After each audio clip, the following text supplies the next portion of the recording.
E aí, quinto ano, a gente está aqui para mais uma aula explicativa de geografia. Dessa vez, a gente vai estar começando o bloco 3, a nossa apostila, na qual tem o nome o São Francisco, um rio muito importante. Logo, no texto de abertura desse bloco, fala que o Brasil possui 12% de toda a água potável do mundo. Ou seja, de toda a água que a gente pode utilizar, 12% pertence ao Brasil. Porém, como a gente viu no bloco passado, algumas localidades falta água, né? Como no caso a sub-região do Nordeste, o Sertão. Ok? Mas lembre-se, o Brasil ele é um país muito rico, né? Onde tem água em abundância, ainda bem. O Rio São Francisco, certo? Ele é um dos rios mais importantes do Brasil, especificamente para a região Nordeste e para a região Sudeste.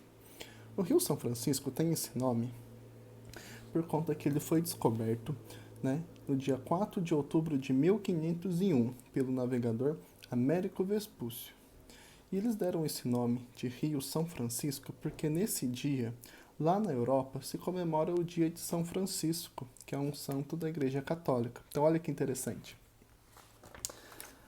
O Rio São Francisco ele é o maior rio totalmente brasileiro.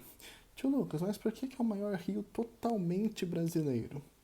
Porque ele nasce e acaba no território brasileiro. Vamos ver alguns conceitos de geografia? Nascente é onde o próprio nome diz, é onde ele nasce. E a nascente do Rio São Francisco fica aqui em Minas Gerais, na Serra da Canastra, ok? E também, outro conceito de geografia é foz. Foz é o ponto onde o rio deságua, certo? É como se fosse o final do rio.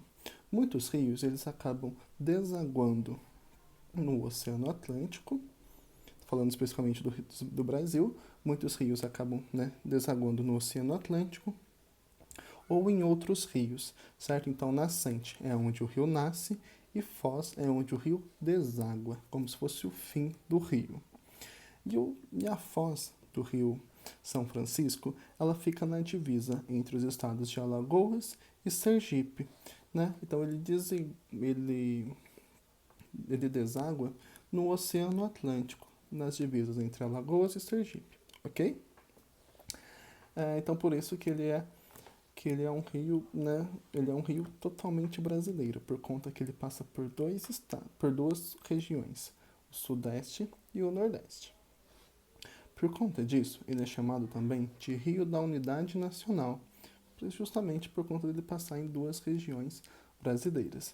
Outro nome que a gente também dá para o Rio São Francisco é de Rio dos Currais, porque os vaqueiros, né, antigamente, quando se formaram as vilas e as cidades, eles passavam com seus animais nas margens desses rios, né, nos leitos dos rios, ou nas margens ou por dentro do rio, onde a água era mais baixa. E isso possibilitou, conforme eles fossem passando, aquela região ela começou sendo ocupada. Então eles foram construindo casas, construindo mercados, construindo pousadas, e isso depois vai fazer com que surgissem vilas e cidades. Então ele também tem esse nome, Rio dos Currais. E o outro nome, né, que também as pessoas dão ao Rio São Francisco é Velho Chico, que é o nome carinhoso que as pessoas dão para ele, certo? Então a gente viu que o Rio São Francisco ele é um rio muito importante, né, conhecido também como Rio da Unidade Nacional, porque ele passa pela região Sudeste e pela região Nordeste. Ele é totalmente brasileiro. Lembre-se, ele nasce na Serra da Canastra e ele deságua no Oceano Atlântico.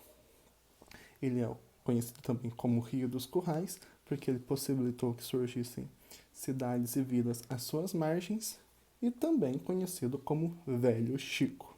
Tudo bem, pessoal?